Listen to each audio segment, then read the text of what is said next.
What's up, guys? Welcome to Busy Tips. I'm here with Emmanuel Friedrich, and this guy's awesome. All right, so we're gonna base it on you've done something that's like extremely unique, and it's a skill that very few people have mastered. And I had to have you on. Like, I met you, I'm like, dude, I have to bring him before you guys. So what you've done is you've mastered cold traffic. Now, those of you guys that don't know what cold traffic is basically when you get a person that knows nothing about you, knows nothing about your brand, knows nothing about your product, to hand you money, hand you cash, which this man loves.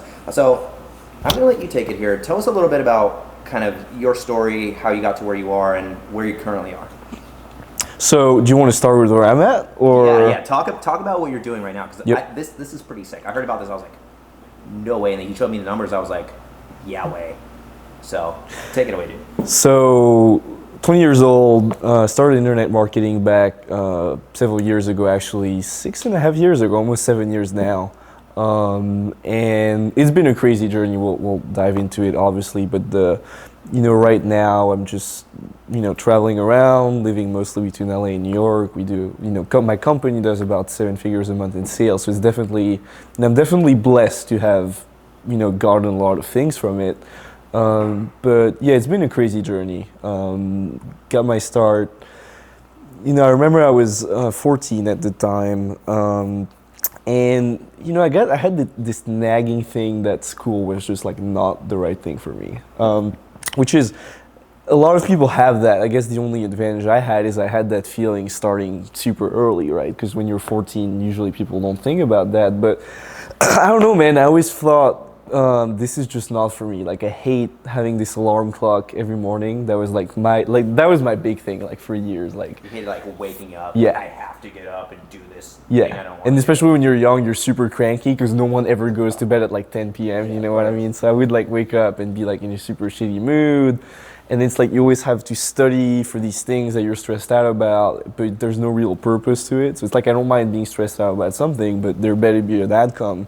But there was no outcome. I never saw the outcome. So that was kind of where it came from. So I started really looking into personal development and business. So I stumbled upon the channel of this guy, Stefan Palernos, whom I've had the pleasure of meeting him ever since. And he was basically saying, like, look, I've got this. I published these little ebooks on Amazon. And I saw the sales page saying how he was making, 8,672.67. I don't remember, very specific number per month. And I was like, oh wow, that's specific. It's gotta be true, And I'm lucky it wasn't a scam, because I could have never differentiated between something real or not. But I guess the guy looked legit. So I was like, all right, I want to make money online, because if I make, I remember thinking, if I make like maybe 4,000 a month, I could just like quit my studies and just like travel around. And then in the sales copy, it was obviously like pretty pushy. So I was like, in like 3 months, I'm gonna quit school. It's gonna be awesome, And so I bought the course with. So actually, that's why I always say I started with about $200. So that was from the pocket money that I was getting from my parents. So I was saving it all because I wasn't really spending anything. So, I did cheat. I started with $200 from my parents, right? Save your money, So save $200. Save $200. But aside from that, I've never had anyone else hand me money ever. So I start, I buy the course. I remember there was like a little bit of startup cost, so I would hire like a ghostwriter to write this little ebook. And then like a $5 cover on Fiverr, obviously, and then I published the first book, right? And so I waited a few days, and this is like literally one of the best.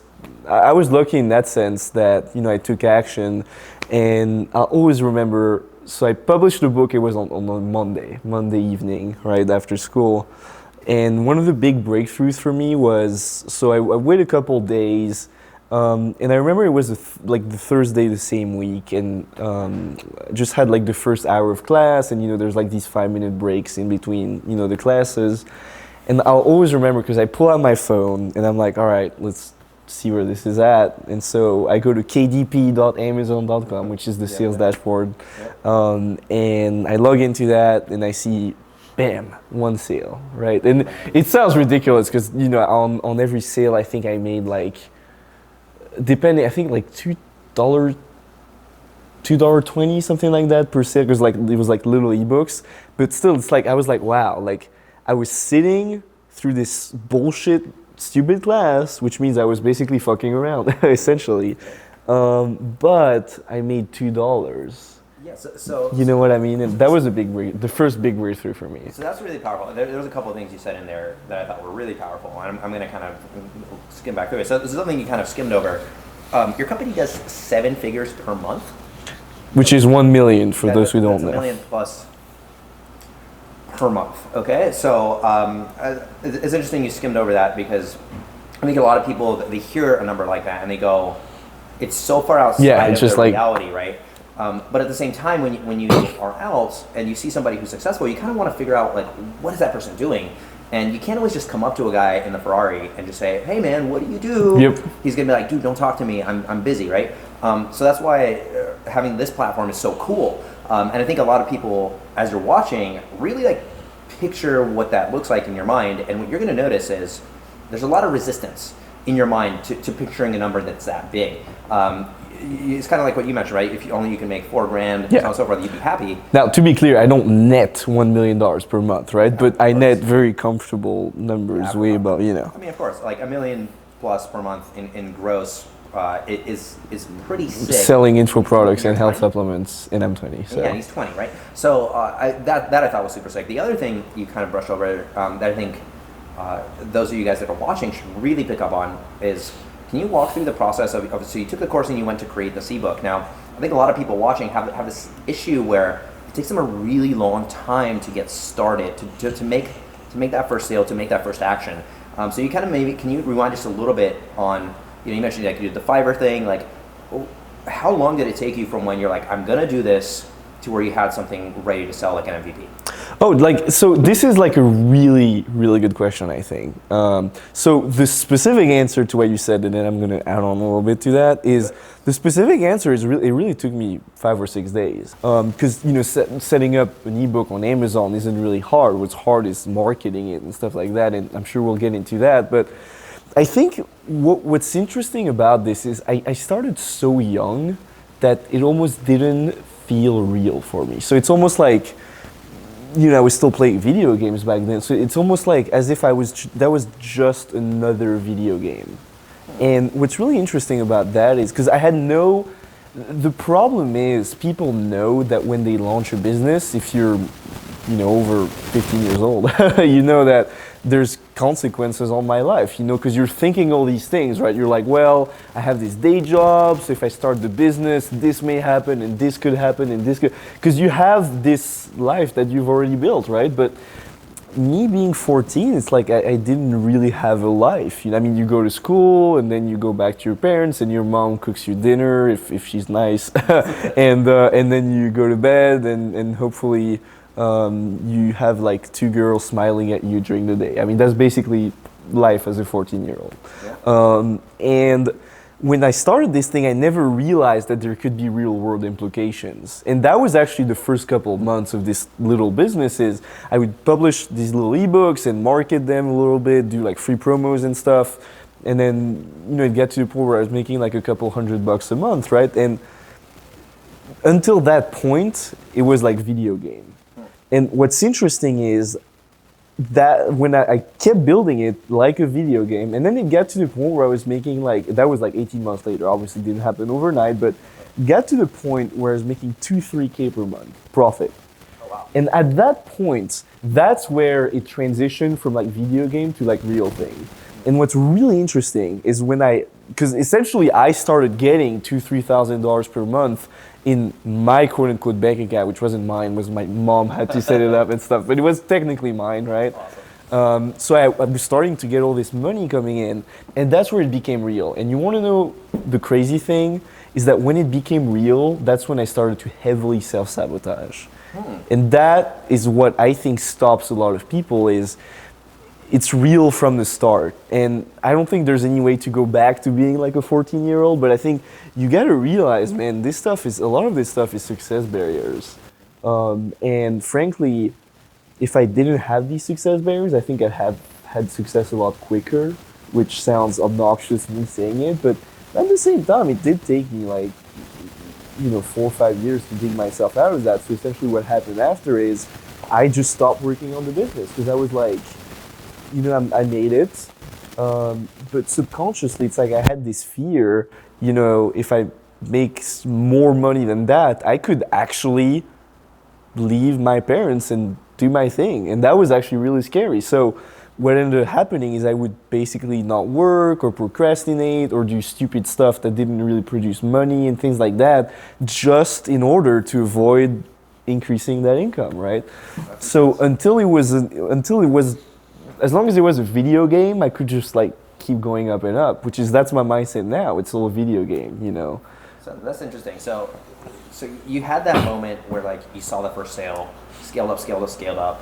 And you mentioned that moment when you started self-sabotaging. How did you know in retrospect that you were self-sabotaging? Because I think, myself included, right, there's that limit. I have a book I'm working on called The Elastic Limit. It's all about getting stuck in a paradigm and not being able to break out of that paradigm and how to actually go about that with mountains and valleys and all these other analogies, which relates a lot to what you're talking about. It's almost like you get stuck in a certain valley and you, like, no matter where you go, you can't get out of it. But what was it about that period of sabotage? What did you take out of that period? Because I think there's always a lot of growth, even though you have that kind of negative connotation to it. Like, what did you take out of that period? Basically, the way to answer against the first point, how in retrospect do I know it was self-sabotage?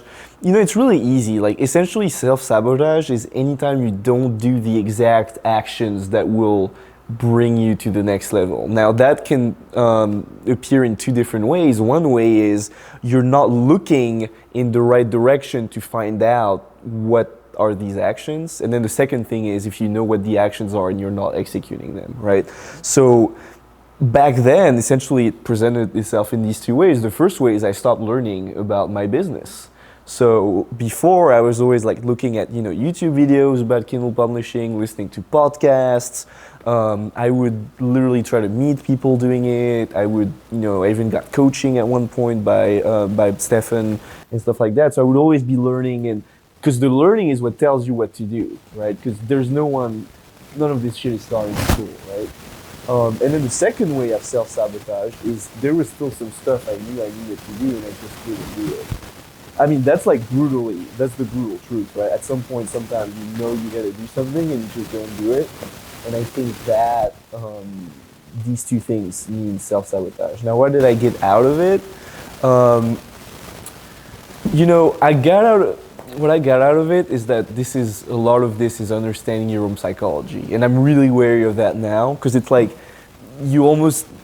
if you do business, especially online business for years, what you eventually learn is you start to identify why things aren't working the way you want them to work, right? So it's like right now, I remember, this is maybe a little less relatable, but I remember in June, I went to New York for a month and I kind of stopped for a minute and then I kind of paused and I was like, well, my company's doing, at the time we were doing like 400K a month in sales, which was already really good. But then I thought about it and I was like, wait a minute, in October 2016, company made 30 grand first month of the company. And then in January, just a couple months later, we started doing 400. And here we are in June and we're still doing 400. And I was like, something's not quite right. And so I remember that's how the thought started popping into my head, like, wait a minute, something's off.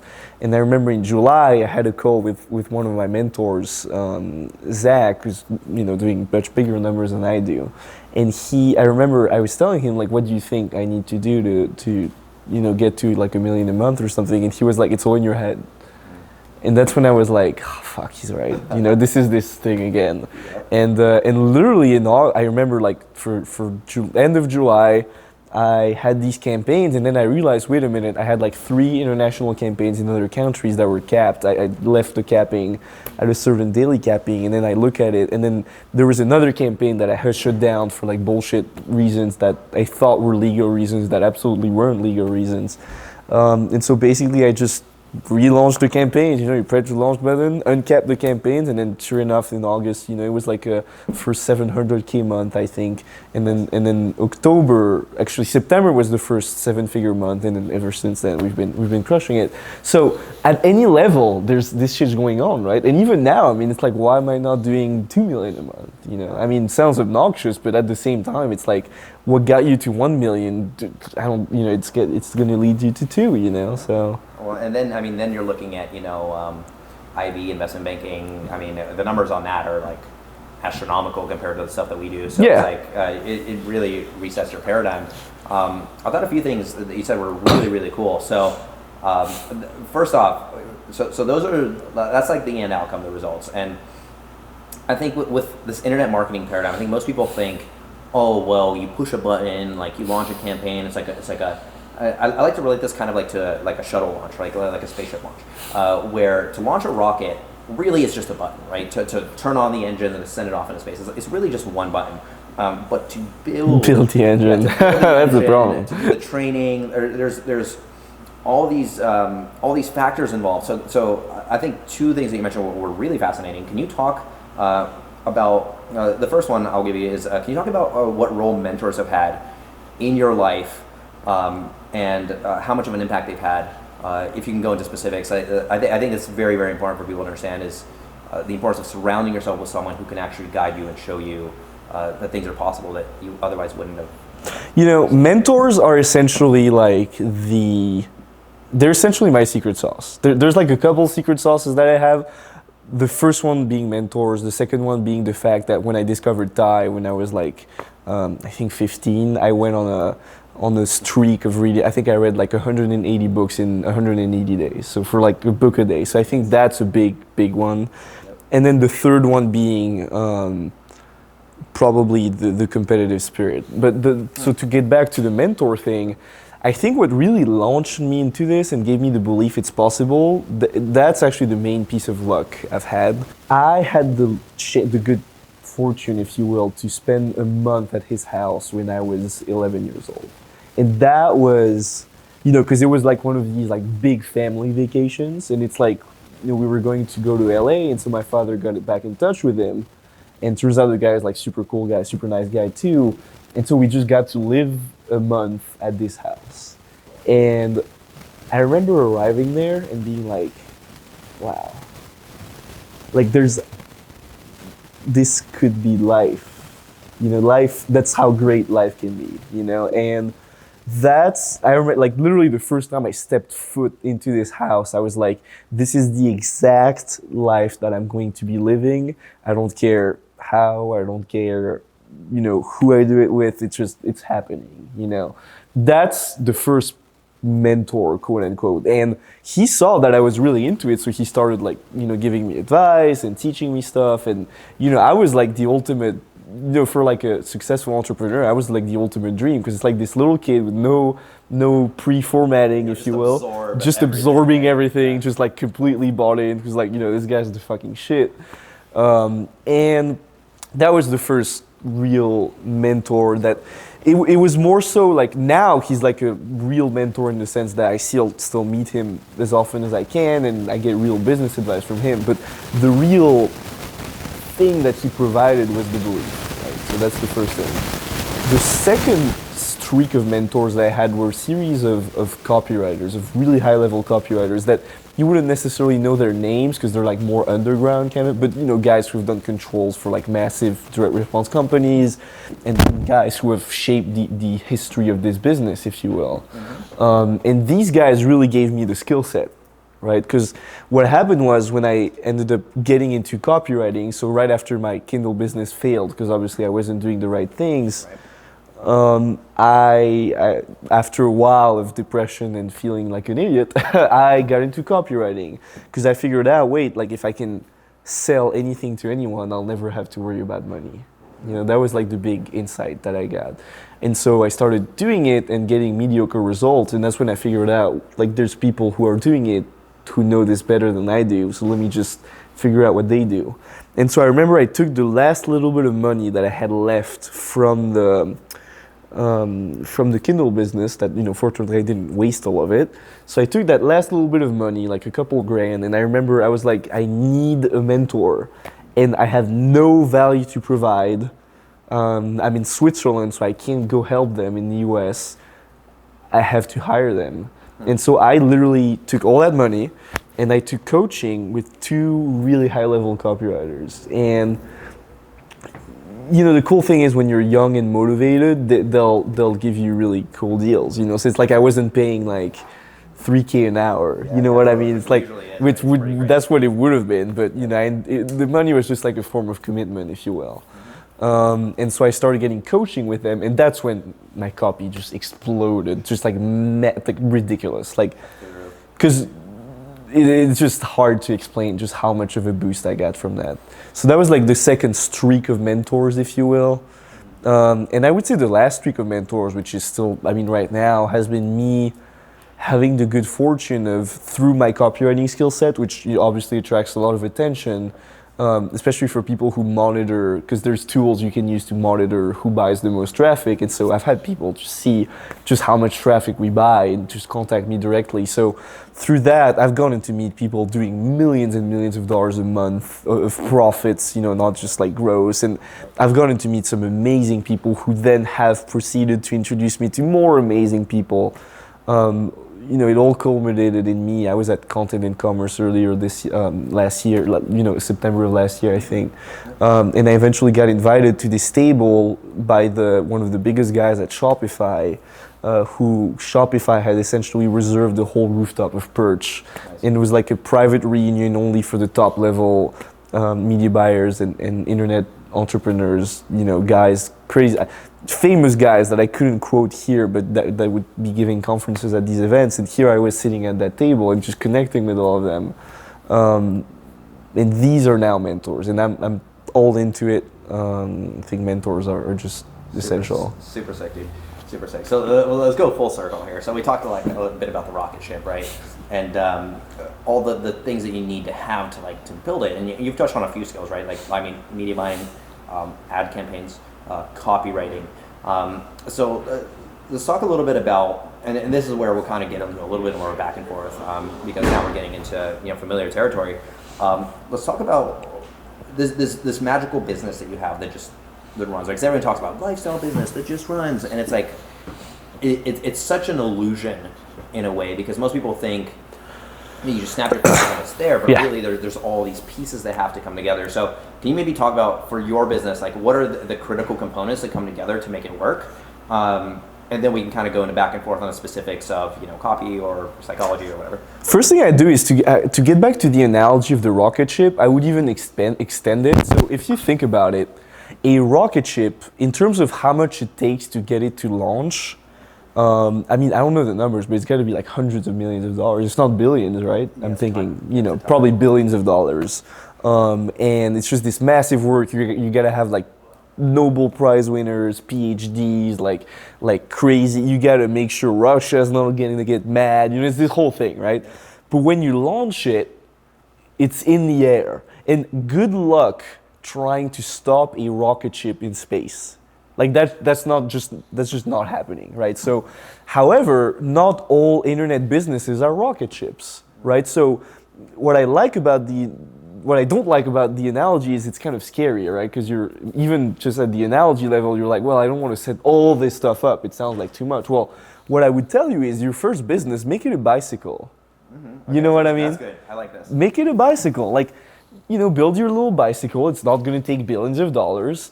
Now, the cool thing about a bicycle is it's easier to build, so you can build it faster. Now, the bad thing is it doesn't run by itself. Yep. So you can't just have a bicycle move forward without you actively, you have to work in the business. You have to work in the business. But at least you're not walking. Essentially, what I'm trying to say is the more work and foundation is built up front, the less work will have to be done later. So it's kind of a choice you have to make, right? It's definitely a bit of a trade-off.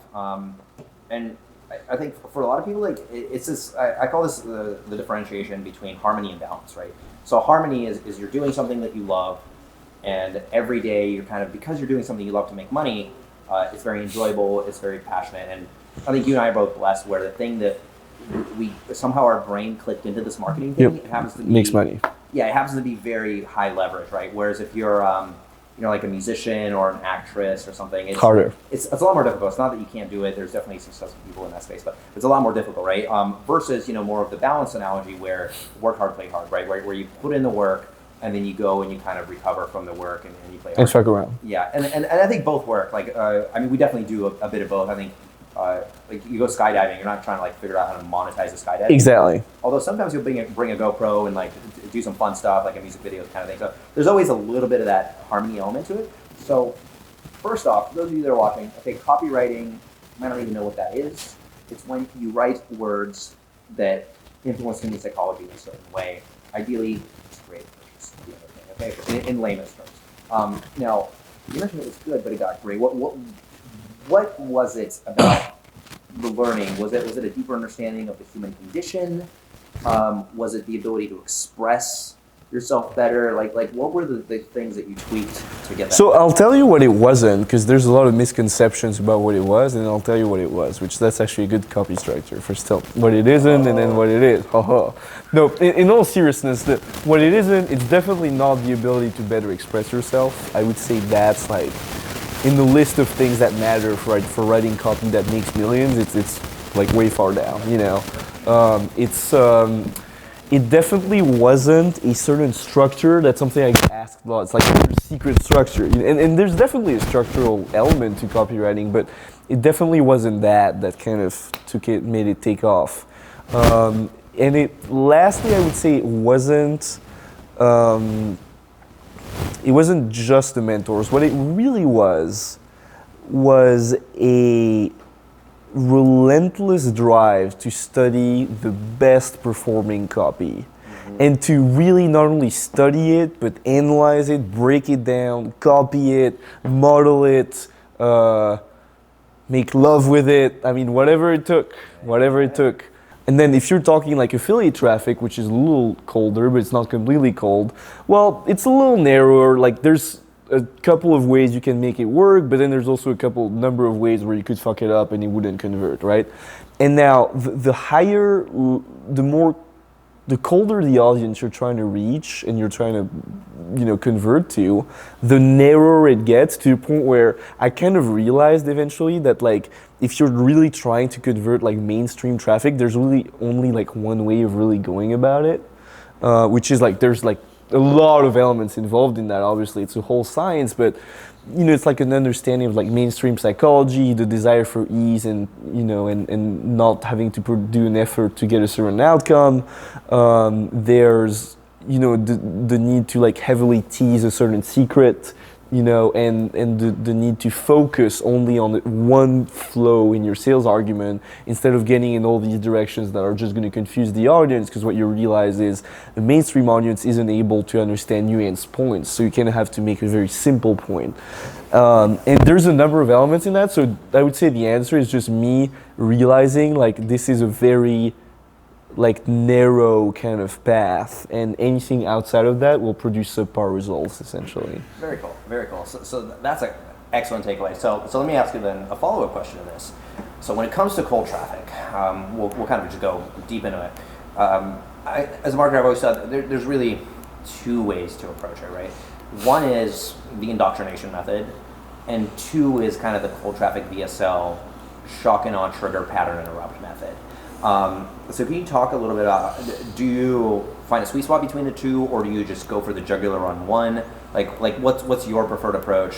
And is there a situation where, for those that are watching, let's say they have maybe like a clothing line or something like that, and they have a product that maybe they can't do the shock and awe as well, or maybe they could, and maybe you can give some ideas for that. But how would they approach that in that paradigm? Like that whole, okay, well, pattern interrupt, well, you have to watch this now paradigm, right, which is a lot of the stuff that we write, versus more of like a Gary Vee of, you don't know me yet, but by the time you're done, you're going to get to know me so well that I'm not going to leave your mind for the next decade or something like that. I'm going to be a force in your life for the next decade. Can you talk a little Absolutely. bit about No, that's a really good question, because a lot of people ask me like, is what you're doing applicable outside of what you're doing? And I'm like, there's nothing more applicable than what I'm doing. Mm-hmm. I'll tell you this, I've made both work. in terms of both approach. Well, when I say indoctrination, for me, it wouldn't be branding. It would be more like, let's say, lead generation and then email sequence to kind of ease them into it, if you will. And then monetizing the leads over a couple weeks or maybe a couple months sometimes. I'll be completely honest, most of my money has been made on direct sale, which is like straight to a purchase. Just because I didn't start out with a lot of capital. So it's like literally when I started my current business, I was down, I only had like $5,000 in my bank account, which sounds like a lot, but it's like you have to understand, like, I started with $5,000 and 3 months later I was making $400,000 a month, right? So that's all, it's almost like starting with like $50 to make 40,000. You know what? 4,000. Yeah. So, you know, it's not a lot of capital. In the business I'm in, it's not a lot of capital. In fact, at the kind of, with the players I'm kind of competing with, I still don't have a lot of capital. You know, a lot of the guys that I'm competing with on the networks I'm running on, a lot of these guys take a year to monetize even the new customers they get or the new leads they get, and here I am still getting profits on my first sale, right? So that speaks to the power of really good copy. So here's what I would say to answer the question directly. I would say the better you are at copywriting, the more you can the shorter you can make the sales process. So the really elite level copywriter is going to get a purchase within 1 hour. You know, it's like a 40-minute VSL, and then 1 hour later they decided, okay, I'm buying or not, I'm not buying. However, I don't think that's quite applicable for most people, because it takes a certain level of mental craziness to go to that level, and I wouldn't advise anyone do it. In fact, most people who try fail miserably at it, and that's not what I wish anyone really. So what I would tell you is, look, you have to understand the fundamentals, and the fundamentals of most direct response businesses. In fact, even a lot of Agora subdivisions use this model because they do this a lot in France actually, because they don't have good enough copywriters to make a direct sale. So what they do is they're basically gonna send traffic to a page that's gonna offer them a free report, you know, very traditional. You know, there's no reinventing the wheel here. You know, free report reveals XYZ piece of really useful information you really want to know, and then they get your email, and then they send you an email every day with a newsletter full of valuable information, and at the end or the beginning of every newsletter there's a call to action to one of their offers, which the offers are not good enough to advertise straight to them, but by building this relationship you're essentially making the offer convert, right? So that is something that is definitely applicable to any business.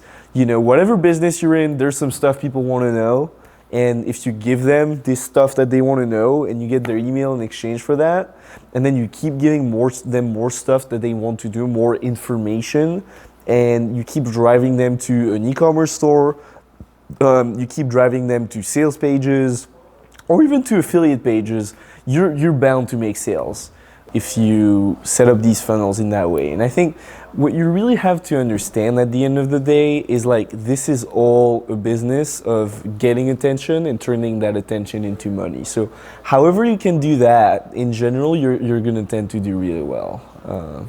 Yeah, super sick. So you hit on some things, and on the structure of the business, and I think, you know, we'll dive more into this, into, you know, like the program videos and some of the other stuff that we're going to do with you. But I think for this video, let's kind of do a quick little breakdown of like the basics. So we're talking lead magnet, tripwire, core offer, upsell, and maybe if we can hit one of the four. So what I'll do is I'll run through what each of those are, and maybe you could just do your little rant on the way that in your mind you tackle it, or you would tackle it if there was somebody else. So lead magnet is something you give away for free in exchange for a lead. So in exchange for an email, in exchange for a name and phone number, whatever that is. Could be a free report, could be a free video, whatever it is. Tripwire is something that you charge a very low amount for, sometimes a loss leader, in order to capture not just the lead, but also the credit card information, so that you can bill that person later, and also trigger an ascension funnel that then you can take them into your core offer and into upsells.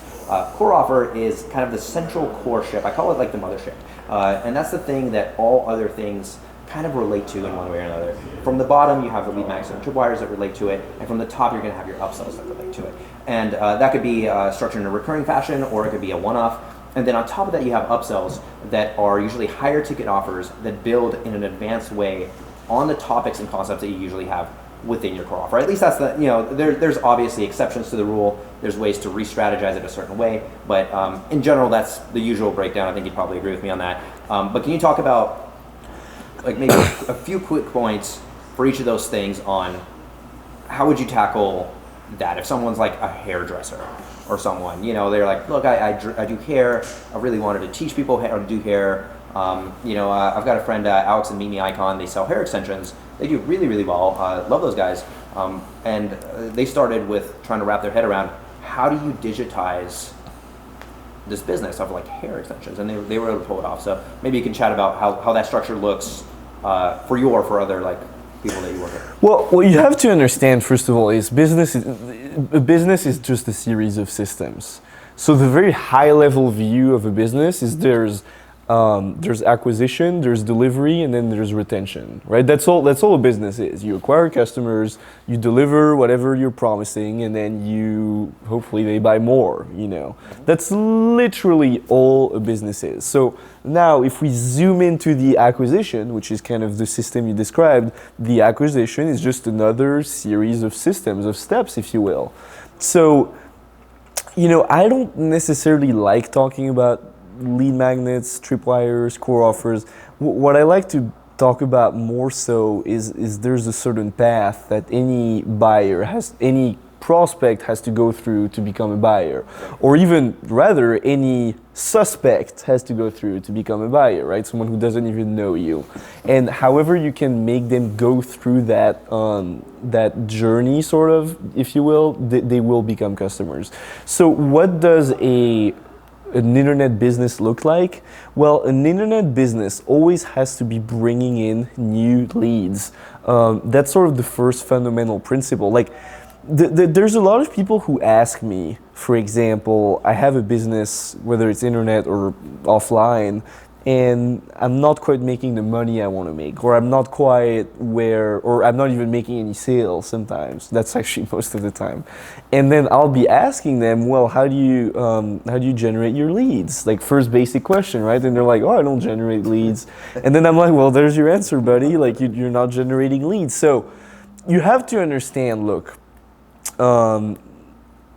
there's essentially, either you're going to have to be really, really good at getting sales right away, which means diving into copywriting, or you're going to have a little bit of capital.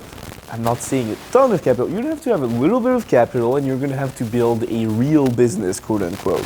So what I mean to call a real business is you're essentially going to offer something for free. You're going to advertise to offer something for free, which I know sounds crazy, but that way you get their attention. And then you're going to advertise them an offer that is fairly easy to buy, that's not like a high commitment kind of offer. And you're not necessarily going to get your money back on that, but at least you're getting customers and they're experiencing whatever product or service you're delivering. And then you can actually make them the money offer, which is your core offer, if you will. Essentially, you're going to have to take them through that journey. And if you don't have the copywriting ability to do it within a 40-minute piece of video, you're gonna have to do it by buying leads, and then it's gonna take sometimes a couple weeks. If you really want to go to a high level, it's gonna take a couple months to monetize them. I would say that's probably the easiest way really to get started with internet marketing, because no one really talks about this, if you will. It's almost like everyone's talking about like the instant push button money, which is what people want. Which is definitely possible. I'm definitely doing it. While we're talking, there's probably cash coming in. But at the same time, you have to understand it's like the rocket ship. It's like there's in order to have the push button kind of money, you're gonna have to have all this journey before, which for me was 2 years of killing myself learning copywriting. So if you're not gonna do that, you're gonna have to do this thing where you buy the lead, and then it takes you like sometimes it'll only take you a couple days. Look, imagine, say you're buying leads and you're doing a good job, so you get them, let's say B2C, business to consumer, and you buy your leads for, let's say, $1 per lead, right? Which is fairly reasonable depending on the market. At least in the health market, it's a reasonable, kind of metric. So you get your leads for $1 per lead, and then let's say you do a good job with your emails, the deliverability is good, and all that kind of stuff that you're gonna have to learn. Well, then let's say on average, you make 10 cents per email per lead that you send, right? Well, 10 emails later, you've made your money back, and any sale that you make after that is going to be pure profit. So let me break down just how revolutionary this is, because I know it doesn't sound revolutionary. Means that what this means is essentially it took you 10 days to add someone to your email list. Now, let's say you do something like 100 leads a day, right? Which is definitely not a lot, but you're starting out. And let's say over the course of 30 days, you thus get 3,000 leads, right? So 30 days, 10 days later, let's say on the 10th of the following month, you'll have made your money back on every single one of those leads, which means you now have a responsive email list of 3,000 people. And every single time you send them an email, it's cash in the bank. Baby. Yeah. So, and let's say you keep doing that for a year, right? A year later, you have 36,000 leads. And every time you send them an email, it's cash in the bank. Now, to kind of bring that back to what I'm doing, sure, I'm doing the direct sale model. However, a lot of my campaigns, I don't even make profits on them anymore. In fact, there's a couple campaigns on really premium targeted traffic, premium sites where I'm willing to lose money because I know these customers are so freaking awesome. Their lifetime value is through the roof. And I know that within like maybe 30 days, I'm going to make a shit ton more money. And then these guys who have a ton of money are going to keep buying again and again. And so here I am, just in France, which is our main geographic, I've got 40,000 customers, so and they're engaged, they're responsive. We've had a lot more sales, but these are the active kind of guys. And every time we push in emails, here I am making $2,000, $3,000, $5,000, sometimes $10,000 just in one email, pure profit. Why? Because I've built that asset, and you're going to want to build that asset for yourself too, Dude, that's super sick. And we're gonna dive into more advanced stuff in the program, but hopefully this gives you guys a taste, a taste of what you could do. Now, I think a lot of people don't want to do the work or stuff like this. It's like, oh well, email, ESP, and it's like, don't be so fucking scared all the time to just put in the work and see what happens, because results always follow effort. This is like the unwritten rule of all things in life, right? You're not gonna go and become an Olympic weightlifter by sitting at home eating nachos. So if you're watching this, you're probably already somebody who's engaged with this. Like, you've gotten this far through the video, you're at a point where this is resonating, and it's probably freaking you out a little bit, because homeboy's 20 and he's probably outdoing you, which he's outdoing me, and that's why I wanted to have him on, because it's important to share this stuff to expand, right? The universe is an expansive place, and money is not this thing that holds you down. Money is really just a tool, and you talk about, we've had a conversation where money is a tool to make more money, right? And I think a lot of people are afraid of seeing and changing their perspective on money and using it the right way. And to really master these, you have to kind of come to grips with your relationship with money and the way that you utilize it, and your relationship with other people, right? Because as a marketer, we always think numbers, right? We always think, okay, cash in, cash out, X amount of leads convert into this. And a lot of people forget to think it that way, but they also forget about a very critical term you mentioned, which is lifetime value, which the average person, you tell them, hey, we're spending X amount up front, we're losing money.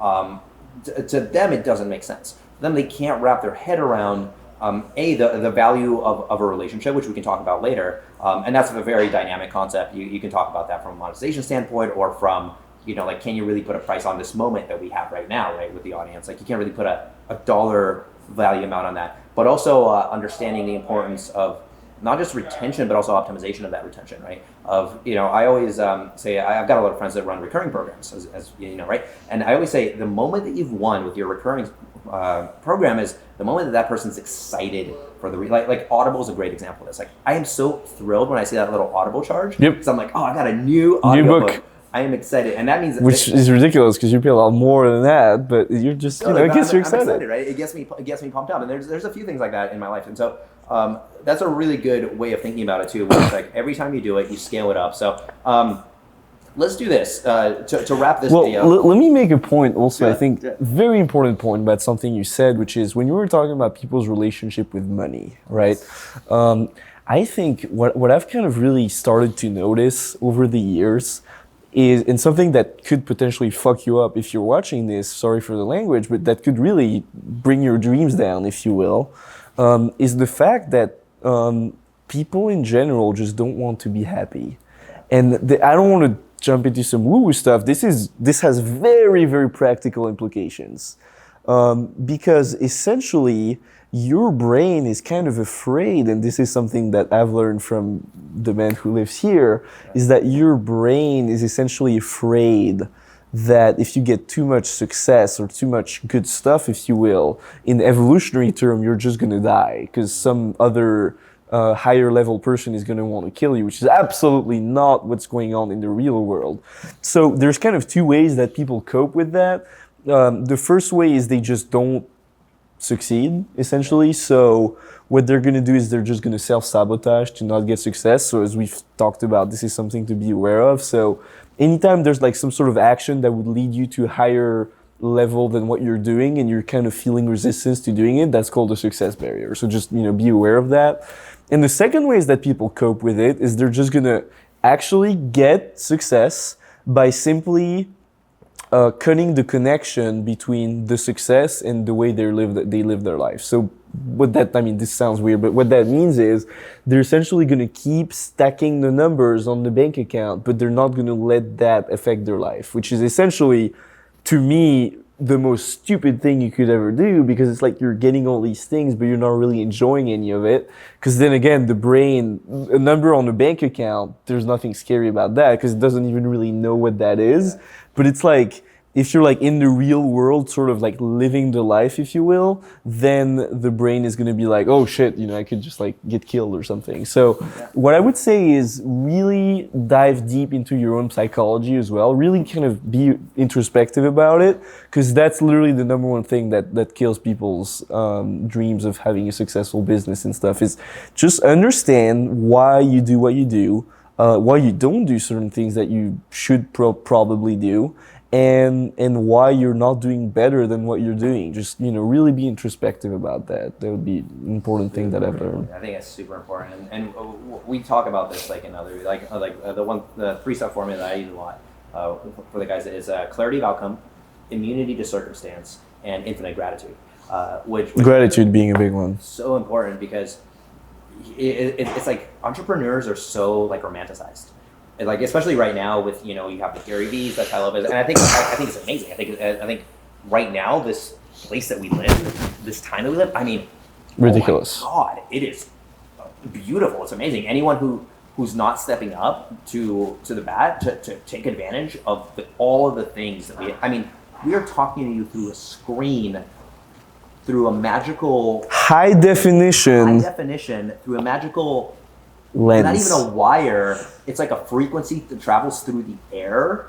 Come on. It's like I was on a plane. We were flying to Vegas, and this lady sat next to me. She was just bitching, and I'm like, "Late." And I got. You realize you're in a plane, right? I turned to her. I go, "You are in a chair in the sky.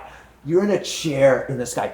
And she's like, "Oh my God!" You can tell she can't process reality, right? So I think we said it's super cool, and that clarity of outcome thing, which is what you're talking about. It's there's a reason why, let's take Tony Robbins. There's a reason why very high level people go to Tony Robbins. There's a real why we do the trainings that we do with Real Social Dynamics. It's because visualization is a critical component. Michael Jordan, right? He used to visualize himself shooting free throws, and it's something psychologically. I visualize every day too. Every day I literally visualize how much I want to have on my bank account. I visualize the private jet. I visualize the Rolls Royce. It's crazy because when I started doing it, I was just visualizing me taking my first trip without having to. I literally remember vividly visualizing that. Started visualizing like 3 years ago, I think, and I remember visualizing me in the airplane leaving Geneva, Switzerland, which is my hometown, with my backpack and not having any sort of job or boss. You got to be patient with it, but at the same time, yeah, this stuff is powerful. Yeah, well, I think LA is a weird city because like all the women here are just like on another level. It's just like, oh my god, like where am I? Right? I don't know what you're talking about. No, yeah, I mean, I thought you were talking about the weather. I thought this was marketing. This was a marketing channel. I mean, you're allowed to have some fun with it. And the thing with the visualization is there's a couple things that happen, right? It's one thing to like wishfully dream, but then you come back into your body and you're like, I don't know if I can do it. This is too scary. Oh my god, I actually have to take action.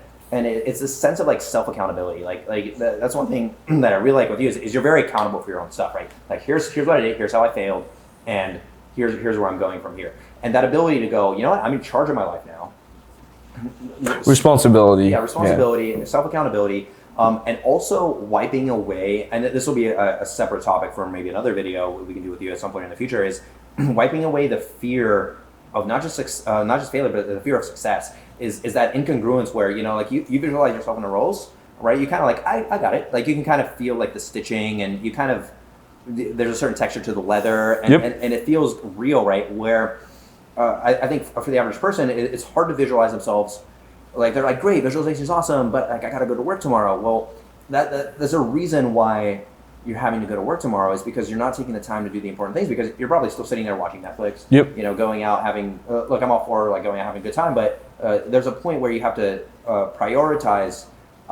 Your bank account essentially. Well, I mean, not just your bank account and your lifestyle, but like your life. And I think here's what happens to a lot of people, and I mean this happens to me, still happens to me. I think everyone in this room this happens to is this hammer of social conditioning that you go, I want $100 million company, right? Like that's my little visualization. I've got it all planned out in my head, and I do the same kind of visualization exercise. And then life goes and it just smashes you, and you go, whoa, what the fuck? Real world, right? The real world smashes you, and that's why like that second step of like the immunity to your circumstance. Like what happens when you do that? It's this and it comes from so many areas, and that's why I think you talking about mentors is so important because instead of having people that tell you, oh well, maybe you can't do this because of that. Maybe this will happen. Oh well, why do you even want that? Maybe you don't want that. And you go, no, I know what I want. I'm pretty accurate in what I want. And being, I guess what I'm getting at here is. People need to be a lot more unapologetic about the things that they want and the results that they expect of themselves. And I think it's really cool for them to see guys like you because you're very unapologetic. You're like, yo, I do this shit. Like, what's up? Like, it's kind of like almost like a rapper. Yeah, no, because I mean, straight up, at some point, it's like, look, I realized like, I remember I've had this little YouTube channel in French for years now. I started when I was 15, and I remember, posting my first little videos on that channel, and they were like about self-development, like having a vision. Which, funny enough, one of the videos on that channel is me in my little bedroom in Switzerland with this pink gay shirt, like ridiculous. I was like skinny as like I was like a stick essentially, but here I am with my little piece of paper and I'm like reading out because the video was about how you must have a vision to like succeed in life, which I hadn't succeeded back then, so go figure why I was doing the video. But and here I am reading this vision, and it's funny because I flew back to Switzerland at the end of last year. I remember it was right before Christmas, and whenever I come back to Switzerland, my parents kind of beg me to go back to sleeping to my bedroom. So I'm like, all right, it's my parents and stuff like that. It's cool. So I go back and sleep in that bedroom, and I remember there's like a little I don't know the English word, but a little drawer that I had under my main desk that I used to do my homework at and play video games at. So I opened the drawer and I pull out these papers because I was looking for like an invoice or something like that. And I pull out the thing, and then here it is.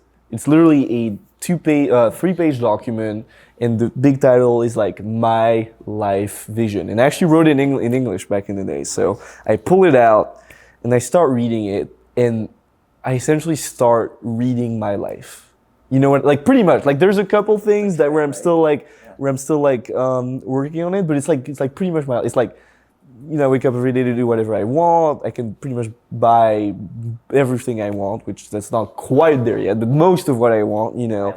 Island and submarines. Exactly. I'm not quite at the island and the jet and stuff like that. There's a couple more years for that, but you know, buying a lot of stuff, and I'm like, wow, like this is just unbelievable, man, and it really is possible, but you gotta. To go back to I guess the reason why I'm mentioning that is because at the exact same time where I posted that video of the vision, I always remember I was one of the guys at school kind of stumbled upon the video, and I was in high school back in the days, and I was always the guy who was kind of doing his thing in high school. I didn't really bother with all the other people because I was like, they're just different realities, right? It's just like they didn't resonate with it. But I always remember because one of the guys stumbled upon that video and then kind of spread through the school, and people started telling me like, you know, like this is kind of ridiculous. Like, what the hell are you doing? Like, just can't you just like do your homework? Plus, I was known for like never doing my homework. So like, well, you better do your homework instead of doing this, you know, or people would be like, this is ridiculous, or, you know, you should delete that video and stuff like that. I remember it had like so many dislikes too, because of the people seeing it, you know, just so I really got used to that at a very early age. And I always had the mental strength to kind of realize that these people won't really amount to much of anything. And, you know, nowadays I regularly post some pretty cool stories on my Instagram story, and who do I see watching the story? Well, I see these exact same people who sometimes DM me on Instagram. Yeah, because they're like, or being like, you know, can I visit you, or can we talk and stuff like that, and I'm like, sorry, bro. It just doesn't resonate, right? It's resonance, and then, again, this gets into like energetics. This gets into, you know, energy particles, how we're all part of a single universe. I mean, this is like... Well, also it's like everyone's got different ambitions for their lives. I've always kind of had this thing where whenever I'm like relaxing too much, I start like... Slipping a little bit? I start being reckless, and then I get back into it, you know.